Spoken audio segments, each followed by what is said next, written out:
Menimbang bahwa setelah hakim mencermati semua bukti dari termohon, tidak ada satupun bukti adanya surat panggilan yang dilayangkan oleh termohon kepada pemohon, sehingga pemohon tidak mengetahui dirinya masuk ke dalam daftar pencarian orang DPO. Termohon hanya mendatangi rumah pemohon dan bertanya kepada ibu kandung pemohon yang bernama Saudari Kartini, yang mengatakan kepada penyidik bahwa Peggy Setiawan tidak ada di rumah dan sedang berada di Bandung, tanpa membawa surat panggilan untuk disampaikan kepada pemohon. Menimbang bahwa hakim tidak sependapat dengan dalil dari termohon yang mengatakan tidak perlu pemanggilan terhadap pemohon, karena menurut hakim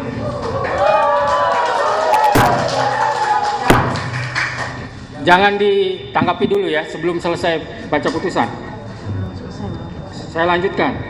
Menimbang bahwa hakim tidak sependapat dengan dalil dari termohon yang mengatakan tidak perlu pemanggilan terhadap pemohon, karena menurut hakim, pemohon dan keluarganya berhak mengetahui bahwa dirinya masuk ke dalam daftar pencarian orang DPO. Guna pembelaan diri, terlebih lagi kewajiban harus adanya pemanggilan tersebut secara nyata dan tegas telah diatur dalam Peraturan Kepala Kepolisian Negara Republik Indonesia Nomor 14 Tahun 2012 tentang Manajemen Penyidikan Tindak Pidana dan Peraturan Kepala Kepolisian Negara Republik Indonesia Nomor 6 Tahun 2019 tentang Penyidikan Tindak Pidana. Sehingga dengan demikian, menurut hakim penetapan DPO atas nama pemohon yang terjadi dalam rentang waktu antara tahun 2016 sampai tahun 2024 tidak sah menurut hukum.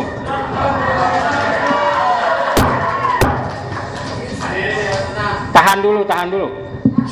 Menimbang bahwa hakim tidak sependapat dengan dalil termohon dan ahli dari termohon yang berpendapat untuk penetapan tersangka hanya dengan bukti permulaan yang cukup, dan bukti yang cukup adalah minimal 2 alat bukti, serta tidak harus adanya pemeriksaan calon tersangka terlebih dahulu.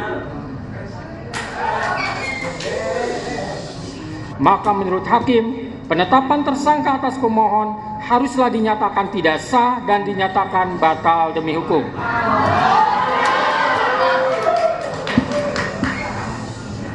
Menimbang bahwa oleh karena penetapan pemohon sebagai tersangka didasarkan pada penyidikan yang tidak sah, maka seluruh tindakan termohon terhadap pemohon menjadi tidak sah.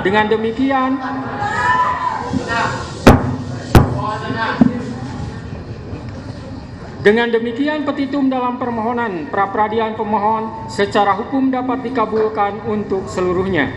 Atas nama Peggy Setiawan beserta surat yang berkaitan lainnya dinyatakan tidak sah dan batal demi hukum.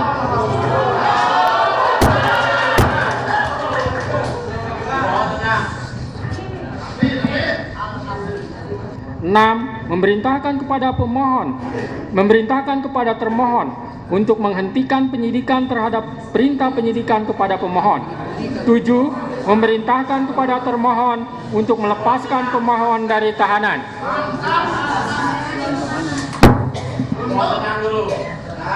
8. Memulihkan hak pemohon dalam kemampuan, kedudukan, dan harkat serta martabatnya seperti sedia kala. Dan 9. Membebankan biaya perkara kepada negara. Demikianlah diputus pada hari ini Senin, tanggal 8 Juli 2024 oleh Eman Sulaiman sebagai hakim tunggal. Berdasarkan penetapan Ketua Pengadilan,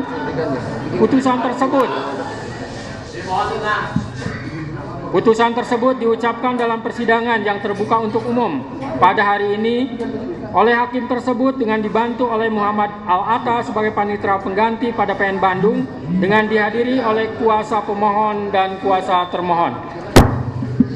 Demikian putusan sudah dijatuhkan. Intinya permohonan pra-peradilan dari pemohon dikabulkan.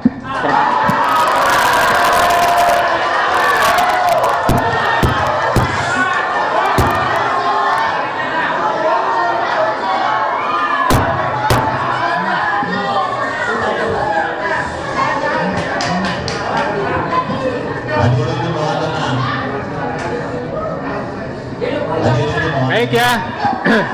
Baik, dengan telah dibacakannya putusan tersebut, maka perkara pra-peradilan atas nama Saudara Peggy Setiawan selesai dan sidang dinyatakan ditutup.